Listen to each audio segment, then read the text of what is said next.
Subcommittee on Homeland Security will come to order. I am pleased to be joined by the subcommittee's distinguished ranking member, the gentlelady from Illinois, Ms. Underwood.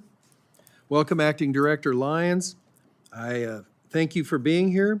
While we await the details of the full fiscal year 26 budget request, the focus of this hearing will be upon ICE's operational priorities and the resource requirements to execute such priorities. I want to make sure that your agency has what it needs to do the very important job at hand, and I welcome the discussion today. I'll now turn to my colleague, Ms. Underwood, for her opening remarks. Thank you, Chairman Amadei, and I'd like to welcome our witness, Todd Lyons, the Acting Director for U.S. Customs and Immigration and Customs Enforcement. As the federal agency charged with the enforcement of violations of customs and immigration laws, the scope of ICE's investigatory and operational work is broad. ICE has an incredibly important role in preserving public safety and national security by combating cartels and other transnational criminal organizations, investigating illicit drug trafficking, including deadly fentanyl, human trafficking, and smuggling networks, and going after violations of trade and intellectual property laws that seek to undermine our economic security. However, since January 20th, we have seen a shift in priorities by this administration, away from data-driven, security-focused approaches and towards impossible, politically driven goals like 1 million removals in a year. Leadership at DHS, and ICE in particular, are operating with disrespect and disregard for the foundational constitutional principles that govern our country. As we endeavor to secure the homeland, we must continue to protect and defend the Constitution of the United States. As I told the Secretary last week, that is not a secondary mission. But under the Trump administration, ICE's work appears to be dominated by egregious mistakes, misuse of taxpayer funds, and flagrant violations of constitutional rights like due process. Let's take last month in Oklahoma, where ICE sent 20 armed agents with their rifles drawn to storm the home of a mom who was home alone with her young daughters in the middle of the night. These American citizens who did nothing wrong were forced to wait outside their home in the rain during a midnight investigation that had nothing to do with them. Agents reportedly confiscated not just their phones and laptops, but also their cash savings. Again, these are U.S. citizens who, based on publicly available information, were never implicated in any of the crimes being investigated. It's not even clear whether the family's devices and savings were ever returned to them. Your department has issued no apology, taken no accountability, just doubled down. How can Americans trust an organization that operates like this, that treats them like this, with their national security? ICE is the second largest law enforcement component within DHS, America's largest federal law enforcement agency. You are charged with upholding our laws, which start with the Constitution and Bill of Rights, representing our values as Americans and using taxpayer dollars responsibly. And the standard we expect from our federal law enforcement is excellence. The American people deserve nothing less. But instead of prioritizing the actual greatest threats facing America, because we all know the data shows encounters at the southern border started declining in March of 2024 and keep hitting new lows, this administration is cashing checks it does not have to reach questionable goals it cannot meet. You're removing people so hastily and with so little care that you're defying court orders. Your department is wasting millions flying the secretary around the country for publicity stunts so that she can post photos on social media from operations that are still ongoing, putting actual agents at risk. Let me be clear. You are roughly 2 months away from running out of funding and a violation of the Anti-Deficiency Act. As I said to Secretary Noem, the reliance on funding from a reconciliation bill that has not passed Congress is an incredibly risky strategy that sets you up for failure. Lastly, let me remind you of Article 1 of the Constitution, which gives Congress, and only Congress, the power of the purse. Increases to ICE at the expense of other national security programs and initiatives that members on both sides of the aisle voted for undermine our core work and congressional intent. And if this committee provides funding for your agency, we have every right to oversee how those taxpayer dollars are spent. Last week, ICE blocked members of Congress from conducting an unannounced inspection at the Delaney Hall facility in New Jersey. That, too, appears to be in violation of federal law, which clearly states that we have the right to enter ICE facilities even if we show up unannounced. Mr. Lyons, you cannot accept federal funding and then shut the door on oversight from the people's elected representatives. ICE is already burning the money Congress appropriated. And frankly, right now, ICE has much more work to do to justify being entrusted with even more taxpayer dollars. I am deeply concerned about the administration of funds by this department, but ICE in particular. And I'm glad we have the opportunity to discuss this further with you today. Thank you, Mr. Chairman. I yield back. Thanks. Thank you. We'll now turn to committee members for questions, and we'll start. Oh, you know, I keep trying to cancel opening statements by agency heads, and I want you to know it's nothing personal. The floor is yours, Mr. Lyons, for your opening statement. Thank you, sir. Good morning. Chairman Amade, Acting Ranking Member Underwood, and distinguished members of this committee. I want to thank you for giving me the opportunity to testify today. As I've said many times, I'm honored to lead the most versatile, agile agency under the Department of Homeland Security. I am proud to stand along and represent more than 20,000 ICE personnel whose determination and resolve drive them to protect national security and promote public safety, even in communities which fundamentally disagree with U.S. immigration law and attempt to undermine our investigations and enforcement turns at every action. Our officers and agents are villainized for upholding and enforcing law, but the bottom line is they put their lives on the line to serve this nation and protect our families, friends, and neighbors. In light of this service and sacrifice, one of my main priorities is to keep ICE running smoothly. I can do that by working with you to ensure we have the resources we need to keep our workforce safe, keep promises made by President Trump and Secretary Noem, and meet our obligations to the American people. That is why these people are depending on me and you to secure those resources. In just over 3 months, the Trump administration has significantly increased our operational tempo. We've arrested more than 88,000 aliens so far during 2025, which is a 39% increase from the same time period in fiscal year 24. Of those arrests, 65% took place after January 20th, the day President Trump took office and took action on his pledge to make America safe again. We have also arrested 95% more suspected gang members, 655 more known or suspected terrorists, and 46% more aliens with pending criminal charges or convictions over the same time period. After years of being told to stand down instead of investigating, arresting, and removing the most dangerous criminal aliens from our community, ICE's brave officers and agents are now allowed to do what they signed up for, enforce immigration law in the interior. But it's just not about our enforcement personnel. During fiscal year 24, ICE's Office of Principal Legal Advisors represent the Department of Homeland Security in more than 1.8 million removal hearings and obtained more than 280,000 removal orders. With our increased operational tempo since President Trump took office, we have more criminal aliens in custody and more cases going before the Department of Justice immigration judges. Our attorneys are working around the clock to preserve the rule of law and protect our fellow Americans from the most dangerous threats to our republic. I would also ask for resources for our mission support staff, who ensure we bring in talented, capable, and agile officers and special agents.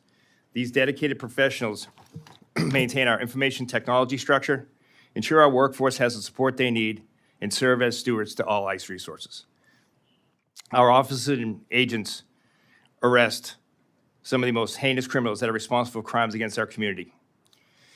They enforce immigration law in the interior, keeping dangerous criminal aliens out of our neighborhood and away from people we care about, and remove illegal aliens who refuse to follow the legal immigration pathway to make their homes in the United States. They serve as protective shields between Americans and the people who pose the greatest threat to our values, our freedoms, and our way of life. We need adequate funding to fully execute the responsibilities Congress has given us and to uphold our obligations to the American people. That is why I'm sitting here before you today, asking for your agreement with the resources requested in the fiscal year 2026 presidential budget. Again, I thank you for allowing me to speak with you today, and I look forward to answering your questions and giving you the information you need. Thank you, sir. Ms. Henson, the floor is yours for 5 minutes. What if I don't want to go to Ms. Underwood? Okay. Madam Ranking Member, the floor is yours for 5 minutes. Thank you, Mr. Chairman. Director Lyons, in fiscal year 2024, ICE was provided funding to support 41,500 detention beds. This was agreed to by Congress and carried forward in the fiscal year 2025 continuing resolution. Whether the administration likes it or not, that is what the law provided. And with ICE's current bed count at over 52,000 beds just last week, you are not abiding by the law. As I mentioned in my opening, you are maybe 1 or 2 months away from running out of funds to support this current level of operations. If reconciliation doesn't pass before the end of the fiscal year, what is your plan to avoid an Anti-Deficiency Act violation? Thank you for your question, ma'am. And I appreciate you recognizing the good work earlier in your statement that Immigration and Customs Enforcement do. The men and women really appreciate your support. Counting on reconciliation is not a plan, ma'am, and that is not what we are doing. ICE will not run out of money because we are fiscally responsible to ensure that we meet what the Appropriations Committee has outlined for us and what Congress has given us to work within the means in order to keep our operations going smoothly and ensure that we're protecting the American people. So what you characterize as fiscal responsibility, we know that the department is already trying to take funding from CBP and CISA, and that will only get you through June. It sounds like there is no plan to get ICE back to following the law in the direction of 41,500 beds, even with DHS encounter numbers, quote, at record lows. You are claiming success and demanding more, and the justifications we're seeing from this administration just aren't adding up. Mr. Lyons, with the power of the purse lying in the Congress, and if DHS continues to spend like this, we will have to look at how we can tighten those strings. Moving on, like most Americans, I am alarmed that ICE is trying to build more detention facilities while reducing oversight of those facilities at the same time. Last week, DHS accused members of Congress who were exercising their oversight responsibilities of, quote, illegally breaking in to an ICE facility in New Jersey. The department's spokesperson said, quote, had these members requested a tour, we would have facilitated a tour of the facility. Mr. Lyons, members of Congress do not have to request a tour of ICE detention centers to be allowed in. Federal law explicitly requires you to admit us, even if we show up unannounced, without previously requesting a tour. In light of this incident, what actions are you taking to ensure ICE employees know the law and are following it? And have you issued a memo or guidance to the workforce clarifying that members of Congress must be admitted in these circumstances, or are you requiring additional training? Thank you, ma'am, for that question. I appreciate it. Ma'am, I'll go back to the Consolidated Appropriation Act from 2020. The staff knows that we are fully supportive to ensure that the oversight that is granted by law by this committee is abided by, so we have proper access and oversight from the men and women of your committee in Congress to oversee what Immigration and Customs Enforcement are doing in our detention centers. We have nothing to hide. I hear with a promise that ICE will be fully transparent. We do acknowledge that any member of Congress does have the right to show up for an inspection of one of our facilities in their oversight capacity. In this situation, we would ask that while it is unannounced, that Congress elected officials do respect and into accordance with the Appropriations Act in Section 532, presentation of ID to go through screening, don't bring any contraband, things like that. We do also, and I'd like to just point out that congressional staff does require 24 hours. We did encounter that over this weekend, and we did address that, and it was handled properly, and those tours have been scheduled. So yes, ma'am, the staff is fully aware of the Appropriation Act of 2020, specifically 532, which grants that oversight. Okay, excellent. The law is unambiguous on this issue, and we expect ICE to follow the law.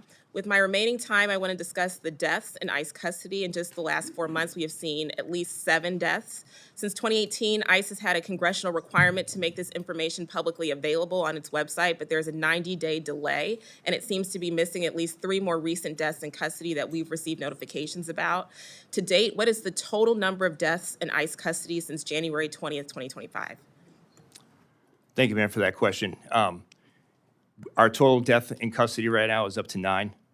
We do conduct a thorough investigation on all of those, between the Office of Professional Responsibility as well as the local jurisdiction as well. ICE is, as I said, dedicated to transparency, and I will assure, ma'am, as a get back, that we get all the information back to you and your staff. And publicly available And online as pursuant to the congressional directive. Yes, ma'am. Thank you. I yield back.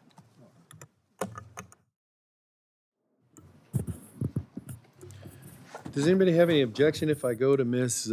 Henson next? Seeing none. What state? Iowa, last I heard. Best state in the nation, that's right, Mr. Chairman. Ms. Henson, you are recognized for 5 minutes for your questions. Thank you, Mr. Chairman. Good morning, Acting Director Lyons. Thank you so much for being here today. I want to commend the men and women at ICE for the work that you do and President Trump for issuing that directive to get back to real enforcement of our immigration laws. And I want to thank you for your unwavering commitment to doing that and for coming to testify here today. Our borders are more secure than ever because of that leadership, and ICE is, I know, working tirelessly, putting lives on the line every single day to take, as you mentioned, the most dangerous criminals out of our communities every single day. And these are people who have entered our country illegally, breaking our laws. That mission does become significantly harder when local jurisdictions are not cooperating and instead are willfully choosing to put the safety and security of their communities at risk and the lives of your agents at risk as well. Sanctuary city policies not only undermine federal law enforcement, but they also create safe havens for bad actors.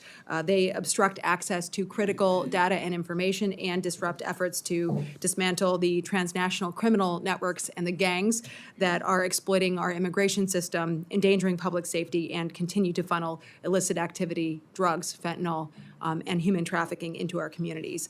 So what challenges, Acting Director, do you face when local jurisdictions refuse those detainer requests for your agents or are barring access to databases that could give you that critical information that you need to link to those criminal networks? Are there legacy programs or maybe even holdover administrative burdens that you recommend eliminating as a result of that? Thank you, ma'am. I appreciate that, and I appreciate your respect for what the men and women of ICE do every day. They are true to the mission. They swore to serve, and they do put their lives on the line every day. So I appreciate you recognizing that.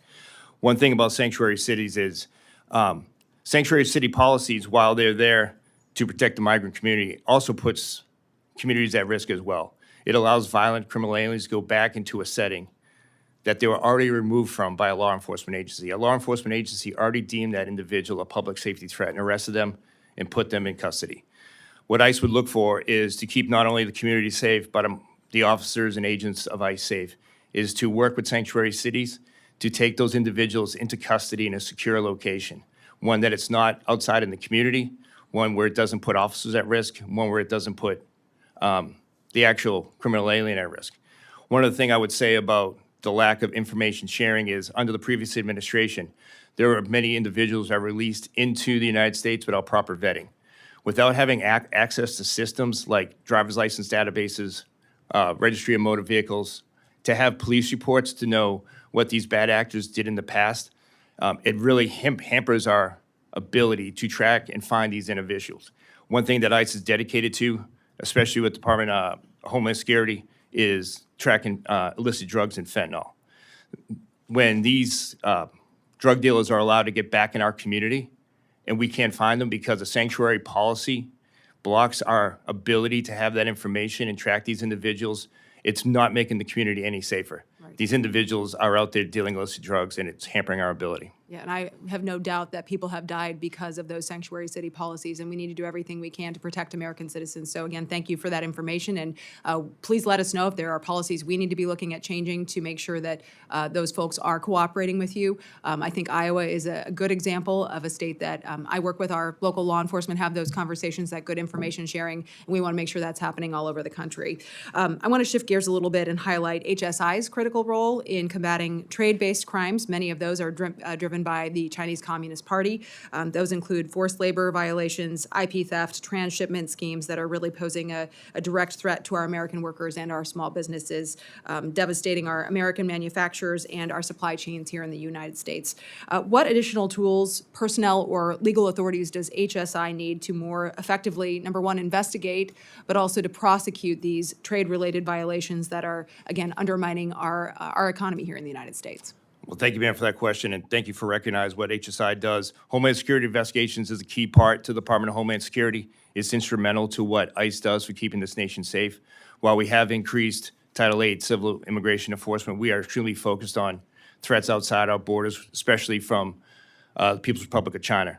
And that is one thing that we would look for: more support in technology, more innovation to help us with these tools for these databases, overseas, as well as more officers and intel agents and analysts that could work with us to really identify these foreign national threats that really are affecting our infrastructure, because that's one key part that Homeland Security can do, is not only help protect outside the United States, but help key critical infrastructure and trade here in the United States and keep those secrets safe. Well, we're certainly trying to work on that. I have a piece of legislation protecting American industry and labor from International Trade Crimes Act that would give your law enforcement partners a little bit more resource to be able to do that. So hopefully we can get that passed. And thank you so much, sir, for appearing before us today. Thank you, Mr. Mayor. I Chairman. appreciate it.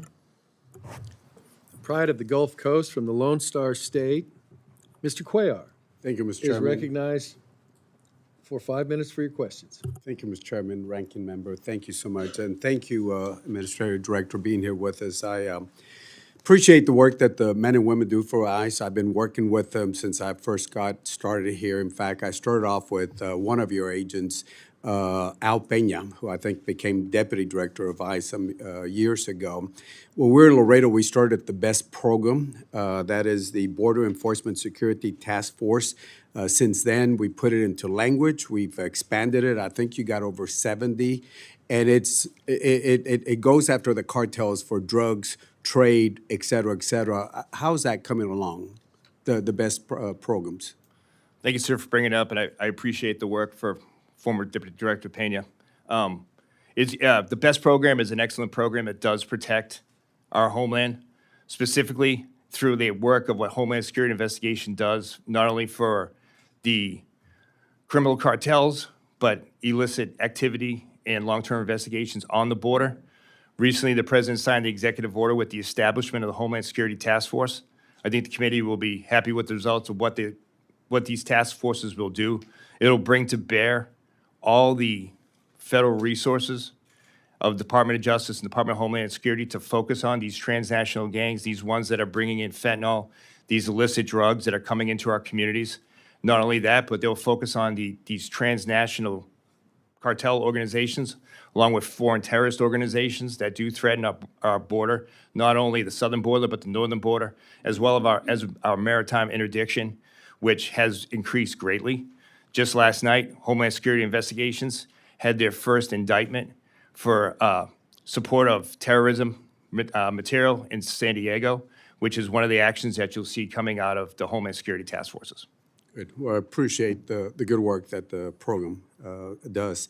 Are we still about 1.3 million final deportation orders? I know your work is very hard, and I remember Director Morgan many years ago. It's some people want you to do more, some people think you're doing too much, so trying to find that balance is always difficult. But where are we on the 1.3 million final deportation orders? And I don't know if that's still the correct number. Yes, sir. It's approximately 1.1 million final deportation officers. We're actively still prioritizing those and attempting to affect those removals. As the President said and the Secretary Noem, we did prioritize, and we still are prioritizing the worst of the worst. However, during our investigations and when we are out in the communities, should we encounter someone that has a final order, it has been lawfully ordered, removed, or deported from the United States, ICE is going to uphold their sworn duty and take that individual into custody and effect that removal order.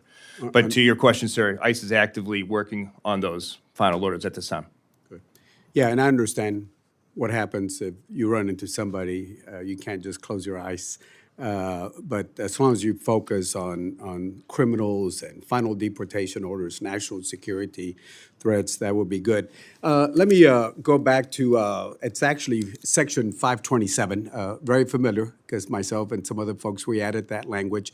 In fact, we added language on oversight of the detention, because ICE doesn't really have detention, so you have to go to the private sector to do that. But we put specific language, one where a member of Congress does not, it says specifically, doesn't have to give notice. Staff might have to give notice, but members can go in and act accordingly, number one. And then on the oversight, health, food,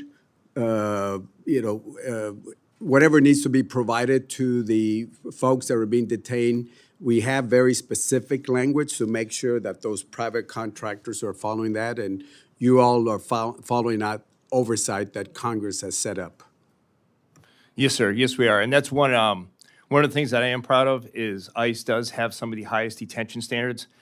But unfortunately, that does hinder a lot of local partners partnering with us because due to the high standards that ICE has, it's cost prohibitive for a local law enforcement agency, state, or a sheriff's department to actually enter into ICE because they would not be able to afford.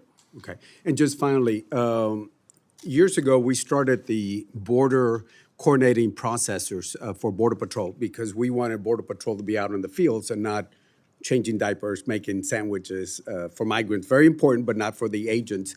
We want more support staff for y'all, so make sure you keep asking for the support staff so you can have the agents doing their work instead of sitting down behind a task. It worked very well for Border Patrol. We did a lot of things for Border Patrol, border processing, support staff, mental health support staff, because everybody goes through that situation. So just make sure you ask the committee for that support.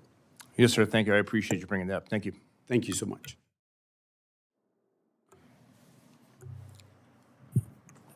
Chair now recognized for 5 minutes for his questions, the gentleman from Arizona, Mr. Siscomato. Thank you, sir. Thank you, Mr. Chairman. And thank you, Acting Director Lyons, for being here. Thank you for the work you've already done and you've been doing for our country, for leading the men and women in ICE. Very important task. It's something that the American public clearly had their focus on when we talked about this all last year and then what we saw here in the last 4 years specifically. So it's a very important work and also a tall task. I visited the Eloy Detention Center, just the detention facility in my district this Monday. So I was just there this week, and I got to see obviously the operations of it, and it was quite eye-opening. I've known a lot about this issue for a long time, but visiting there helped me understand things even a little better, and also the challenges that we're facing. We obviously made this administration has made a stated goal of removing 1 million people a year. That's a goal. That's to Mr. Cuellar's point as well. And after my visit to Eloy, I think I better understand the complexity of what needs to happen for us to meet that goal, how expensive that can be as well.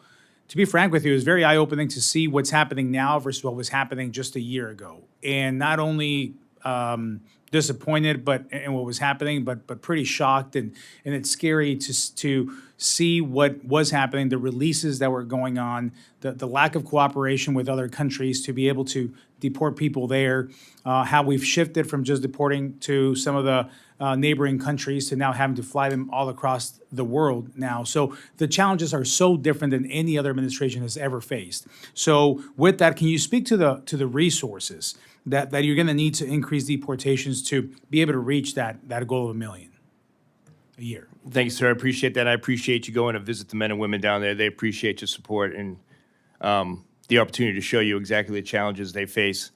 One of the challenges we have, sir, is ICE doesn't detain in a punitive way. We detain to remove.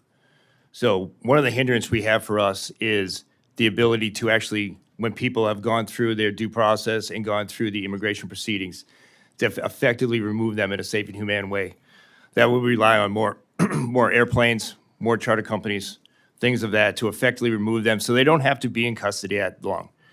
You know, that's one of the price points with detention is it's a high cost. But again, we don't hold for punitive reasons. We hold to remove. So the ability to remove people quickly and safely and humanely is something that we would need. We would also need assistance with the immigration backlog with the immigration courts. That is one that's extremely a bottleneck for us with all the legal proceedings and the due process and appeal process that illegal aliens have while they're in our detention facilities. The backlog at the immigration level in regard to the immigration court, it does hinder our abilities to remove people quickly. We hope with the committee and what we asked for in the budget to get some more immigration attorneys, our OPLA attorneys who do great work for the agency, to work with the Department of Justice to streamline that effort. That's excellent. Those are good points. We'll make sure that we give you the support that you need there. I learned a lot as well about the coordination needed with the travel documents from other nations and how some nations are a little more challenging than others. Not only the access to those airports, but actually be able to get the documents and how long that takes. So a lot of challenges that you're dealing with that. With the time I have left, I also learned here during my visit that, and I was pleased to hear that most of the jurisdictions around the Eloy facility are cooperating with ICE in terms of communicating and giving ICE access to their jails as well. I understand that you all focused on criminal removals. Obviously, that's the main one. We have heard horror stories of those released by previous administration committing crimes against Americans, and it seems to me that by coordinating with federal authorities, our local governments can make our streets safer. You mentioned that the risk of sanctuary cities and how that actually puts the community at risk more than anyone else. So how many local jurisdictions have entered the 287G program, and can we at this committee help raise to an even higher number? Well, thank you, sir, for that. I would say that ICE, we have increased the 287G program over 300%. There are, however, a lot of partners now that are signing up to assist with ICE, but those local agencies do need financial support and the legislative backing to continue to work with ICE. We welcome all partners because one goal is, especially for myself, representing the men and women of ICE, is to be that viable law enforcement partner and be that actual public safety tool to help communities. So any cooperation, any support we could get along the lines of the 287G program or any legislative or congressional changes to the Immigration Nationality Act, ICE would welcome that. Thank you, sir. Mr. Chairman, I yield back. Thank you. Gentleman from Hawaii is recognized for 5 minutes for your questions. Thank you, Mr. Chair. Mr. Lyons, I'm trying to just understand the FY 2026 budget and how it's coming out, especially as it affects ICE. So as I understand it, the skinny budget that came out for the overall Department of Homeland Security proposed a substantial increase of about $43 billion, which was about 65%. But all of that is in reconciliation, and I completely endorse the ranking member's comments on the complete inappropriateness of the use of reconciliation for base budget decisions. You also apparently are proposing in that skinny budget substantial reductions in the base budget for key federal agencies such as FEMA, the Federal Emergency Management Agency, the Cybersecurity and Infrastructure Security Agency, or CISA, Transportation Security Administration, key for air travel. So these are all key agencies, and we obviously disagree with the proposed reductions in those key agencies. However, if you add that all up, it seems to me that if you're reducing your base budget by $2 billion, that it's going to be increased somewhere else if your net is zero, which I think you've said. Are you anticipating that there will in fact be an increase in the president's budget in ICE, and where would that increase come from? Thank you, sir. I appreciate that. Appreciate the question. I'll actually have to refer to Secretary Noem and her testimony and the Department of Homeland Security, sir, as ICE doesn't have any input on CISA, FEMA, or TSA's budget. What I would say is that I said to the ranking member is it's fiscally irresponsible for us to rely on reconciliation. My goal is to work with this committee, work with members of Congress to ensure that we are financially responsible and that we work within our means and what the committees legally and through the budget have set for us, and we ensure that we spend the American taxpayers wisely.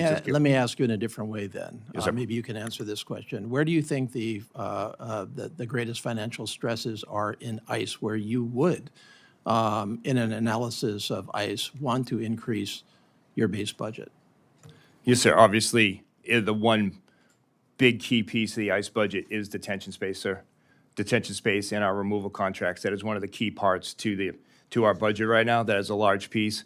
But also, sir, we are focusing on ensuring that the other programs, much to the one that the ranking member brought up, Homeland Security Investigations, our Office of Principal Legal Advisors, that we make sure they have the right tools and resources to focus on the public safety threats and the national security mission. Okay, thank you. Yes, sir. Focusing within ICE on Homeland Security Investigations, HSI. I appreciate my colleague from Iowa's comments, very much a support of HSI, both domestically and from the foreign policy perspective, because as you pointed out in your testimony, crime doesn't stop at our borders, and neither do we. And so you have, as part of your HSI team, a very extensive team around the world, including, I think it was 90 offices in 50 countries, as I recall. Are you intending to preserve those offices? Obviously, a rhetorical question, because I do believe that those offices are key to our foreign policy, especially as we're withdrawing in other aspects of our foreign policy. These are key not just for law enforcement, for networking and partnership with our partner and ally countries around the world. Is there any threat to those offices? No, sir, it's not. And I can guarantee you here today that, especially in your region, Indo-Pacific region, that's a key national security element to the safety and security of the United States. HSI is a key component to that. We are dedicated, our resources out there, like I said, in maritime operations, illicit drugs, human trafficking. And not only that, sir, but we're dedicated to the cyber intelligence and the counterintelligence of that region. When I first became the acting director of ICE, one of my first meetings was with the DOD, Criminal Investigative Services. I met with NCIS, CID, and specifically we focused on the Indo-Pacific region in regards to our military bases, to work jointly to ensure that we had no incursion to those bases, and to ensure that HSI is a key part of that counterintelligence piece in that region. Okay. And I would commend to you your Pacific Islands Liaison Initiative, which President Trump actually started in the first part of his administration. That's a key ingredient to be preserved in that context. I yield the balance of my time to the ranking member. Thank you so much. Mr. Chairman, I ask unanimous consent that a letter from Congresswoman Ocasio-Cortez dated today, May 14th, to the subcommittee regarding events last Friday, May 9th, be inserted for the record. Without objection, so ordered. Thank you. I yield back.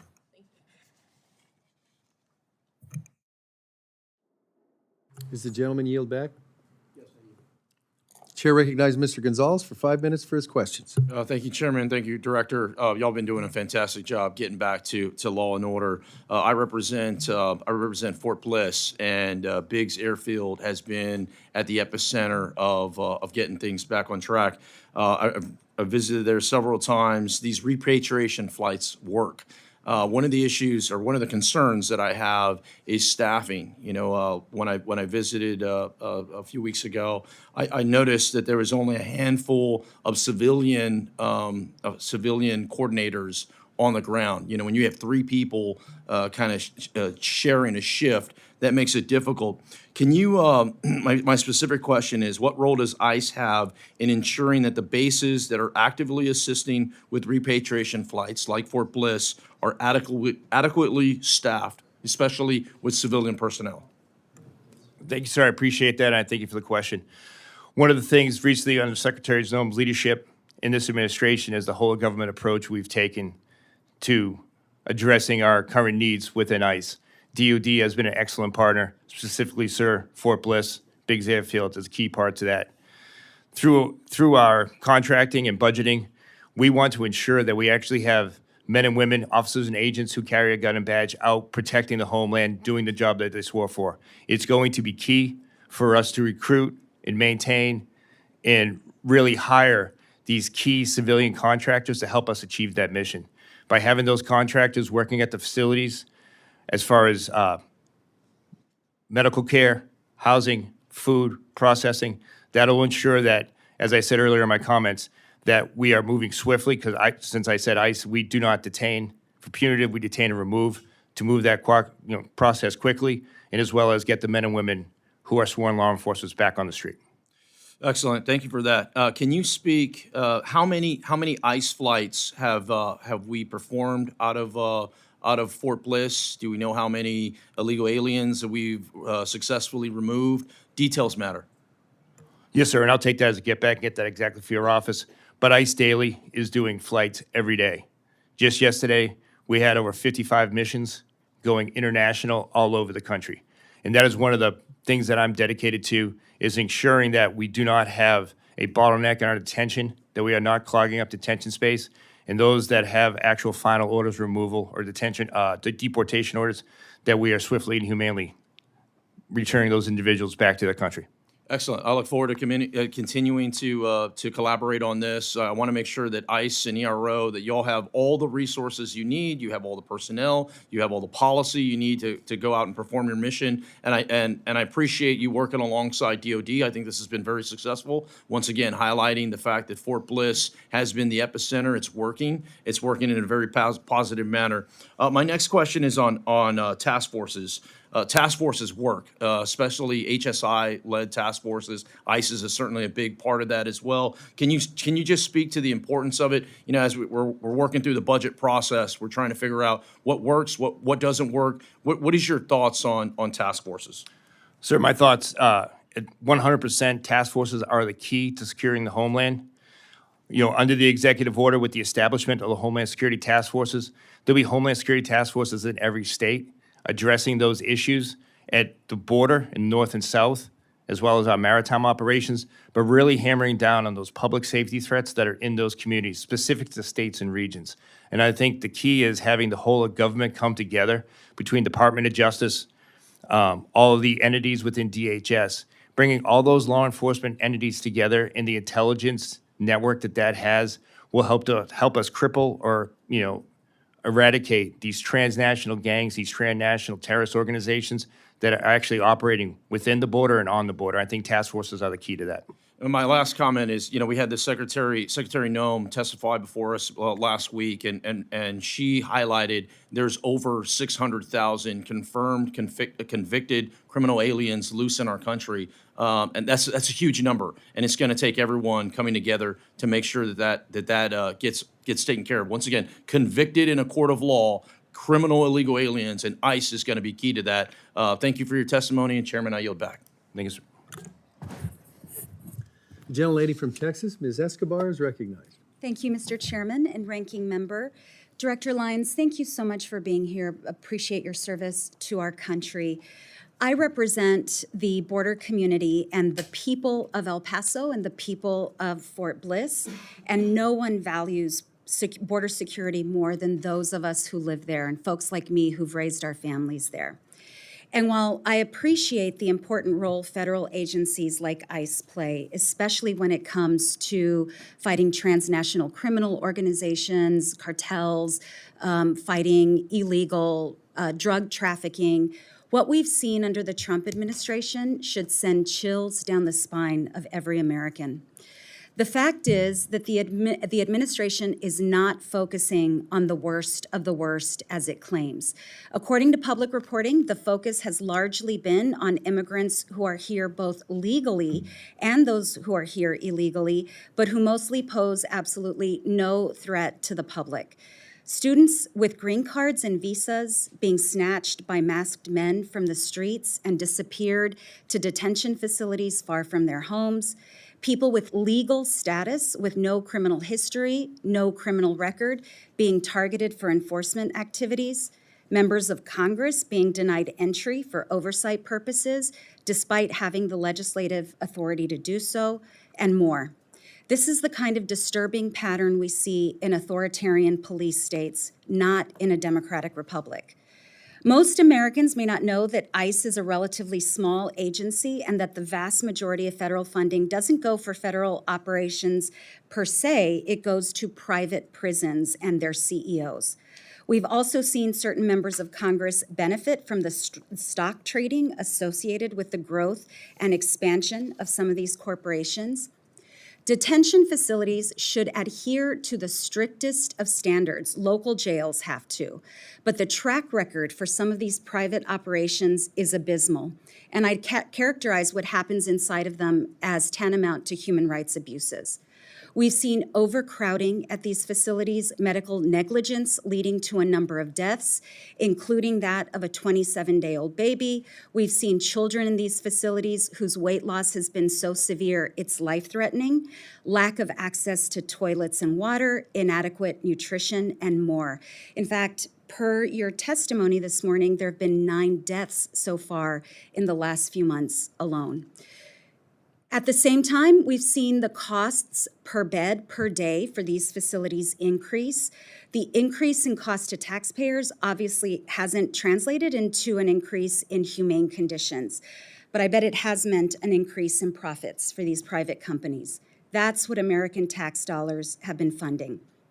And through the Republican reconciliation bill, we're going to see explosive growth in immigration detention and therefore likely explosive growth in what we've seen so far. $80 billion of an increase in the reconciliation bill. We're seeing a 365% increase for detention annually, a 500% increase for transportation annually. I am wondering, if you have this information, how many total detention beds does the reconciliation package create? In other words, what does that increase in funding via reconciliation translate into in terms of beds? And can you tell us the cost per bed per day that we will see through reconciliation in fiscal year 2025 and 2026? Thank you, ma'am, for your question. In regards to reconciliation, ma'am, as I said earlier, ICE it's fiscally responsible for us to focus on reconciliation on something that hasn't happened. What we're focused on is working with your committee and working with members of Congress to ensure that we do add to our bed space capacity in the proper and fiscal way. The main question that you had earlier, ma'am, as far as detention bed space and the cost, that does fluctuate from region to region. What I would really like to ask this committee and help on is in a lot of these sanctuary jurisdictions where we would not have to work with private corporations, there's a lot of state legislation which bars cooperation with ICE. We would much rather partner with a sheriff's department or a state corrections agency, somewhere that's in a state where an individual is arrested, that we don't have to transport all around the country due to lack of bed space. We would really appreciate the support on that. So, Director Lyons, back to my question. Have you looked at reconciliation and how much bed space that would create? Yes, ma'am. We are currently, ICE is right now, we are forecasting to move forward on 100,000 beds. But however, we don't have that money now. And what we're working is within our means and the budget that we've been provided to ensure that we work with this committee to be financial in the bed space and manage that the correct way. My final question, and I have more, which, excuse me, I will submit to you, but I Yes, ma'am. also represent Fort Bliss. We know for a fact, I used to serve on the House Armed Services Committee. We know for a fact that in the past, when military bases have been used for immigration purposes, it has degraded our military readiness, which is one of the many reasons why I oppose using Fort Bliss for detention. But do you know how many beds and the cost per bed that's slated for Fort Bliss? Ma'am, I would defer to DOD on the cost as DOD is providing that portion of the budgetary piece. Fort Bliss, right now, we're looking at approximately 3,500 beds at this time. Mr. Chairman, I'm out of time. I yield back. Thank you. Mr. Acting Director, if you know, and if you don't, then you need to get back to me on this. How many beds is DOD supporting across military installations for detention purposes for you guys? Gitmo, Fort Bliss, whatever. Can you give us a ballpark number? Yes, sir. Right now, at Fort Bliss, we do have 69 detainees at Fort Bliss right now. We have reached out to other facilities such as Fort Leonard Wood, Fort Bliss. We're in the process of standing those up. Some of these are going to be new and existing, so the bed space, I don't have the exact count yet, but I will get you that exact count, sir. Okay.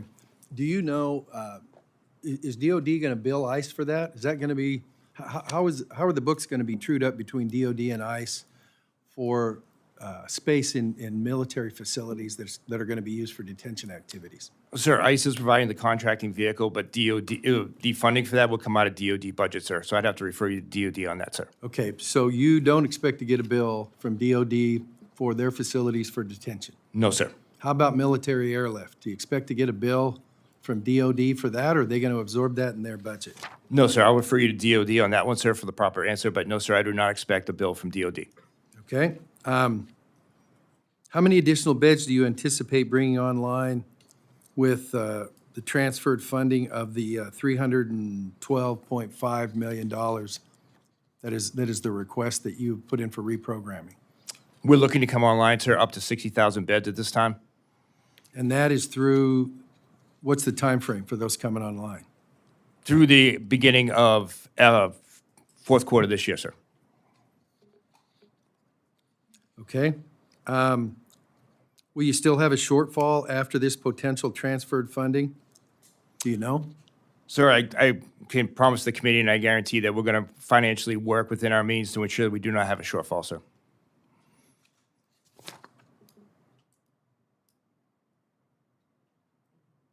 Okay, finally, on information. This isn't on you, but frankly, information in a fast-moving budgetary environment is a precious thing. I would appreciate it if you, for your part, would let folks know up your chain of command that this information, if it's not coming in real time, is not useful.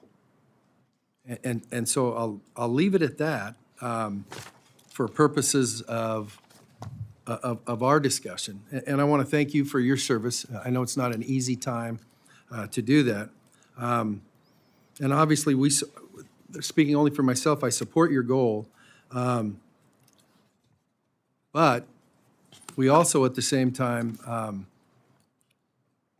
have to keep in mind things like the Anti-Deficiency Act and stuff like that. And I'll just be honest with you. Speaking for me, I don't know that I have the information that I need to make sure that we're doing our job in the context of that. So we could really, really use that. Same thing I've told all other agency directors. We won't surprise you. Please do not surprise us. And so for members that have get-back questions, I would ask you to respond to those within 15 days of today. We ask also that for additional questions, that it's a 30-day timeline to get that back. Obviously, we're moving quickly on trying to move these bills. I thank you for your participation in today's hearing, and the subcommittee stands adjourned. Ma'am, after the room clears, I would like you